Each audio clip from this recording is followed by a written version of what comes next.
tonë, pra në Izrael. Zonja Gani, përshëndetje. Përshëndetje.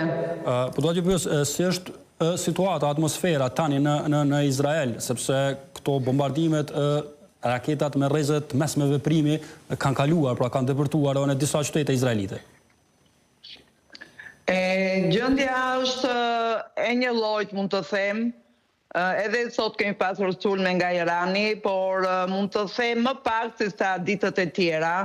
Ndoshta dhe si arsye që Izraeli dhe Amerika kanë bërë sulme shumë të repta sot, domethënë dhe për një kohë më të gjatë, kështu që ndoshta nuk është lënë mundësi Iranit të sulmoj, por ka pasur sulme dhe ka pasur dhe një rënje rakete në një qytet në Beersheva, por gjendja vazhdon të jemi, domethënë në dhomat e strehimit, jemi pranë dhomave të strehimit, domethënë mos të neglizhojmë.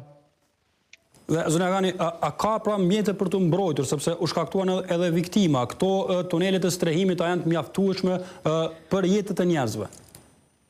Po, duhet të kuptohet që një rënje rakete, domethënë është diçka shumë e fortë dhe fuqishme, e cila shkatron pallate, shkatron zona të tëra, por njerëzit të paktën sot janë plagosur vërtet 26 veta, por humbje jete nuk kanë pasur.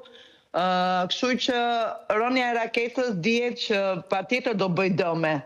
Por të paktën ajo siguria e njerëzve janë në dhomat e sigurimit dhe nuk kanë humbur jetën, por janë plagosur në një farë mënyre varet se ku kanë qenë dhe si në çfarë momenti domethënë i ka kapur raketa.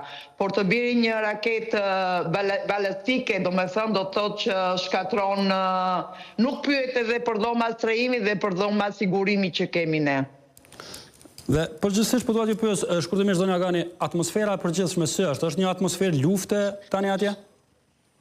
Patjetër është atmosferë lufte sepse ne jemi të gjithë të mbyllur në shtëpi, nuk ka njerëz në rrugë fare absolutisht dhe gjithmonë informohemi që duhet të vazhdojmë të jemi pranë dhomave të strehimit, të gjitha, çdo gjë është e mbyllur përveç supermarket, kështu që patjetër ne jemi në gjendje lufte të vështirë, një gjendje që vërtet nuk i ngjan luftrave të tjera, por akoma vazhdojmë të jemi në situatën, domethënë në gatishmëri për çdo moment, për çdo sulm të Iranit dhe udhëzimet janë gjithmonë të jemi pranë dhomave të sigurimit.